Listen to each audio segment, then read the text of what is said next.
जय श्री कृष्णा, राधे राधे, श्री हरिदास। स्वागत है आप सभी का। आप सभी को देव उठनी एकादशी की हार्दिक शुभकामनाएं। कार्तिक मास के शुक्ल पक्ष की एकादशी को देव उठनी एकादशी, प्रबोधनी एकादशी व देवोत्थान एकादशी कहा जाता है। इसी एकादशी के दिन देव उठाने का विधान है।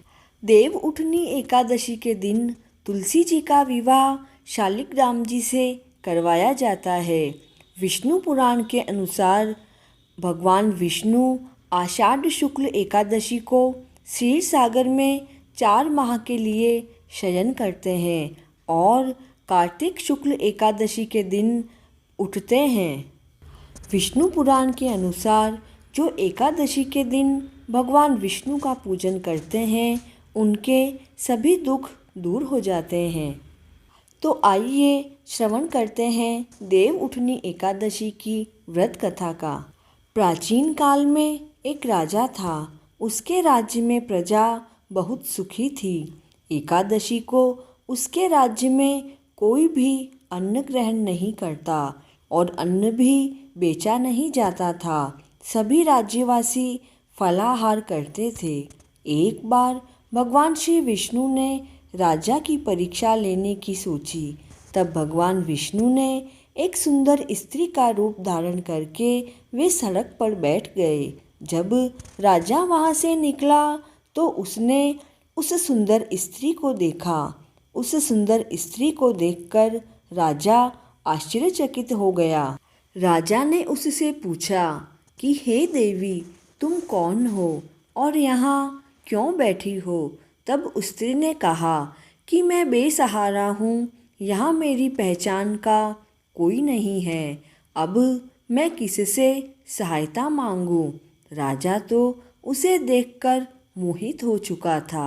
अतः राजा ने उस स्त्री से कहा कि तुम मेरे महल में चलकर मेरी रानी बनकर रहो। तब वह सुंदर स्त्री बोली कि मैं तुम्हारी बात मान लूँगी, किंतु तुम्हें राज्य अधिकार मुझे देना होगा और राज्य पर मेरा शासन होगा और मैं जो भी बनाऊंगी तुम्हें वही खाना पड़ेगा। अब राजा तो उस पर मोहित था, सो उसने उसकी सभी शर्तें मान ली। अगले दिन देव उठनी एकादशी थी। उस सुंदर स्त्री ने आदेश दिया कि बाजार में बाकी दिनों जैसे अन्न बेचा जाए। उसने महल में मांसाहारी भोजन बनवाया और उसे परोसकर राजा को खाने के लिए कहा। यह देखकर राजा बोला, रानी, आज देव उठनी एकादशी है, मैं तो केवल फलाहार ही करूँगा। तब उस स्त्री ने राजा को अपनी शर्त याद दिलवाई और कहने लगी, या तो खाना खाओ या फिर बड़े राजकुमार का सर कटवाओ। राजा ने ये सारी बात अपनी ज्येष्ठ रानी से कही। तब बड़ी रानी ने कहा, महाराज, आप अपना धर्म नहीं त्यागें, बड़े राजकुमार का सर दे दें। पुत्र तो फिर से मिल जाएगा, किंतु हमें अपना धर्म वापस नहीं मिलेगा। इधर राजकुमार खेलकर वापस आया तो उसने माँ को रोता हुआ देखा। तब राजकुमार ने माँ से पूछा कि माँ, आप क्यों रो रहे हो? तब माँ ने सारी बात राजकुमार को बताई।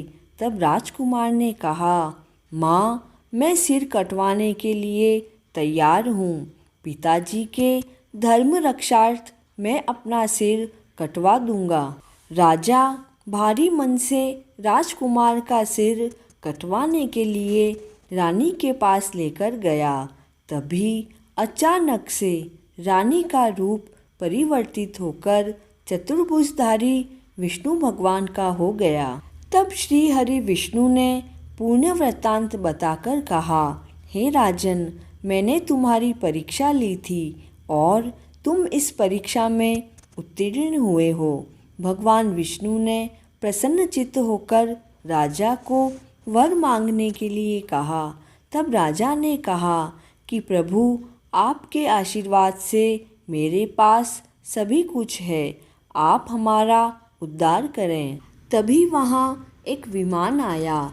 राजा ने राजकुमार को राज्यकार सौंप दिया और स्वयं विमान में बैठकर वैकुंठ लोक को चला गया। स्वाध्याय तपस्या व त्याग की दृष्टि से चातुर्मास का नियम बेहद महत्वपूर्ण है। भगवान शिव विष्णु की भक्ति में लीन होने के लिए यह समय अत्यंत उत्तम होता है। गृहस्थी में बंधा व्यक्ति भी चातुर्मास में भगवान विष्णु की भक्ति का पूरा लाभ उठा सकता है।